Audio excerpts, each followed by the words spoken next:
नमस्कार सभी को। आज हम एसएसटी का यानी सामाजिक विज्ञान का पहला चैप्टर जो है लोकतांत्रिक राजनीति, उसका पहला जो चैप्टर है वो पढ़ेंगे आज। उसके बारे में कुछ बेसिक चीज़ें समझेंगे कि क्या है वो चैप्टर और कुछ जो आधारभूत जो शब्दावली है वो समझेंगे। कैसी व्यवस्था है लोकतंत्र की हमारे यहाँ पे वो समझेंगे हम लोग।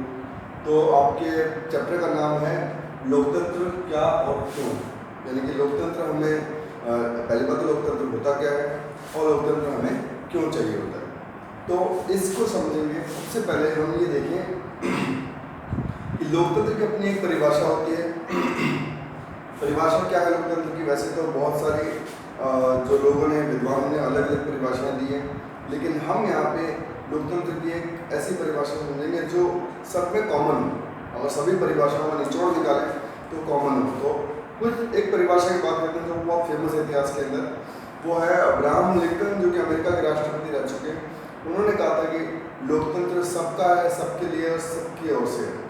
ठीक है, यानी कि लोकतंत्र हम सबका है, हम सबने बनाया है और हमारे लिए ही है। ठीक है, अब अगर एक कॉमन परिभाषा की बात करें तो है लोकतंत्र यह एक राजनीतिक व्यवस्था है जहाँ शासक जनता द्वारा चुना जाता है। यानी कि शासक कौन है?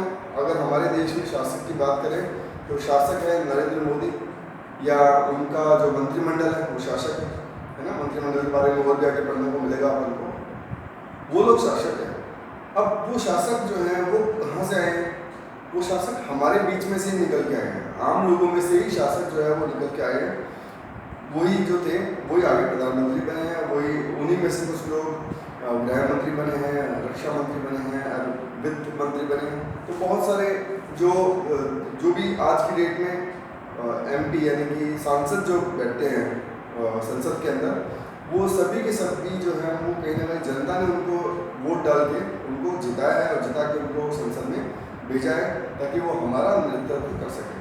तो ये बहुत ज़्यादा जरूरी है लोकतंत्र के लिए कि जो शासक हो वो जनता द्वारा चुना जाना जरूरी है।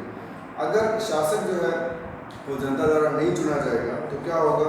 शासक अपनी मनमानी करने लग जाएगा। जैसे चाइना में होता है, जैसे रूस के अंदर होता है, या जैसे उत्तरी कोरिया के अंदर आता है।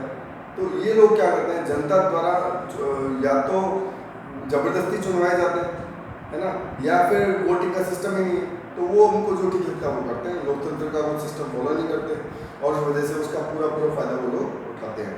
ठीक है, अब लोकतंत्र की कुछ विशेषताएं देखते हैं अपन। विशेषताएं क्या है? विशेषता ये है सबसे पहले कि शासक जो है जनता द्वारा चुना जाता है, जैसे परिभाषा में लिखा हुआ है। उसके बाद जनता के प्रति जवाबदेही है। जवाबदेही कैसे है? अगर हमने किसी सरकार को बहुमत के साथ जिता के संसद भेजा है और उन्होंने सरकार बनाई है तो वो जनता के प्रति जवाब देंगे। वो लोग अगर कोई भी काम गलत करते हैं वो तो जनता के प्रति जवाब देंगे। उदाहरण के तौर पे अभी जैसे कोरोना की बहुत बड़ी महामारी चल रही है, उसमें अगर सरकार जरूरी कदम ना उठाए और उसकी जगह सरकार जो है अपनी पार्टी के लिए कुछ ना कुछ करती जाए, है ना, अपने जनता के लिए कुछ ना करे, जनता के लिए जो पैसा सरकार के पास पड़ा है उसको जनता के लिए ना खर्चे, तो कहीं ना कहीं सरकार को इसका जवाब देना पड़ेगा। जब भी ये पूरा मामला शांत हो जाएगा कोरोना का, उसके बाद जब भी बैठक होगी तो संसद में सरकार से सवाल पूछे जाएंगे। क्यों? क्योंकि सरकार जो है वो जनता के प्रति जवाबदेही है। सरकार से सवाल कौन पूछता है? जो सांसद बैठे हैं वो सरकार से सवाल पूछते हैं। दूसरा, स्वतंत्र व निष्पक्ष चुनाव। देखिए, स्वतंत्र निष्पक्ष चुनाव एक ऐसा पॉइंट है जिसमें बहुत सारी सरकारें जो है वो अपने देश की जनता को बेवकूफ़ बना देती है। जैसे चाइना है। चीन क्या करता है? चीन में चुनाव होते हैं, तो क्या चुनाव होते हैं तो वो जो सिस्टम है क्या उसको डेमोक्रेसी मान लें? क्या लोकतंत्र माना जाएगा? वो लोकतंत्र की परिभाषा क्या है?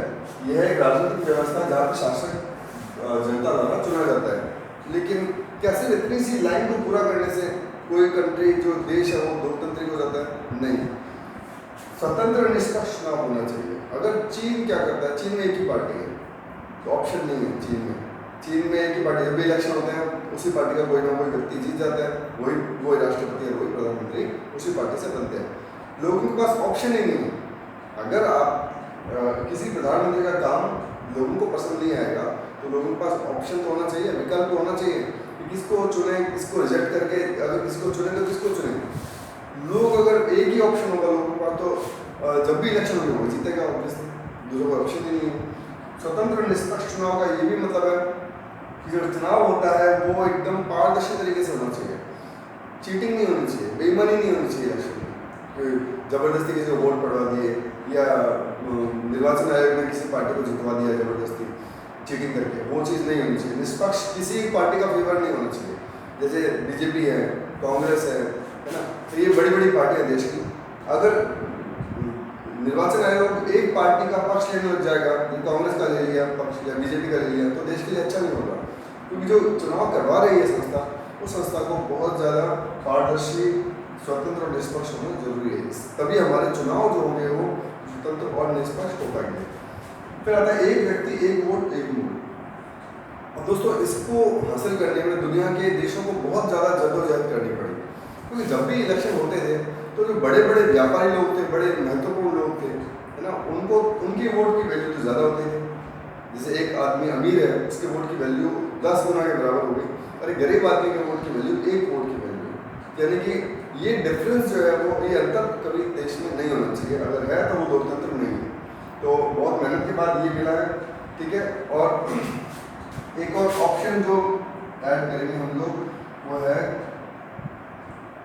राजनीतिक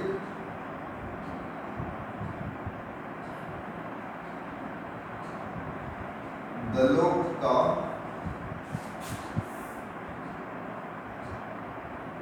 विकल्प। जैसा मैंने इस पॉइंट में बताया कि राजनीतिक दलों का विकल्प होना जरूरी है। अगर मुझे बीजेपी का काम पसंद नहीं है तो अगले साल दूसरा ऑप्शन होना तो चाहिए। अगर हर साल बीजेपी खड़ी होगी इलेक्शन में तो मैं फिर अपना गुस्सा निकालूंगा कैसे? तो कहने का मतलब चाइना के लोगों के पास ये ऑप्शन नहीं है, क्योंकि वहाँ पे एक ही पार्टी खड़ी होती है इलेक्शन में। और यहाँ पर 2 चीज़ें हम डिस्कस करेंगे फटाफट से। पाकिस्तान 1999 लोकतंत्र की हत्या और सीरिया का अंधा नियम। पाकिस्तान की बात करते हैं। पाकिस्तान ने क्या किया था कि पाकिस्तान में क्या हुआ था कि 1999 में नवाज शरीफ की सरकार थी और वह चुनी हुई सरकार थी, यानी कि जनता ने उसको वोट डाला था सरकार को। अब वोट डाला था तो निश्चित रूप से नवाज शरीफ को प्रधानमंत्री बनने का अधिकार था, लेकिन 1999 में क्या हुआ था, वहाँ पे कमांडर थे आर्मी मिलिट्री के कमांडर जनरल परवेज मुशर्रफ, जो कि बहुत बदनाम रहे इतिहास के अंदर, जिनकी वजह से जिनकी तो मैं क्या बोलूँ जिसकी वजह से कारगिल जैसा हमला हुआ तो भारत के खिलाफ हमेशा वो जहर बोलते हुए नजर आए।